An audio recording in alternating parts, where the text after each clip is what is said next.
Today, today I will show you how you can remove background from picture in a very quick way.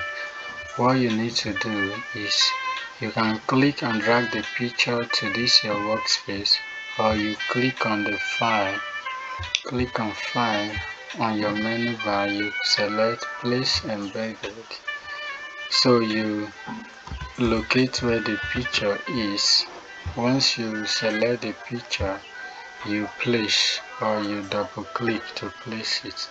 So this is the picture.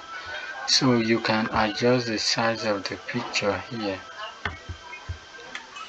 With this, you can adjust the size of the picture to whatever shape or size you want. So if you are done, you just hit the enter button on your keyboard. Then you come to the layer where the picture is, you right click and you select what? Rasterize layer. You rasterize the layer. Once you do that, it's going to give it the command which will enable you to remove the background. So you come under property and you click on the remove background. So it's processing.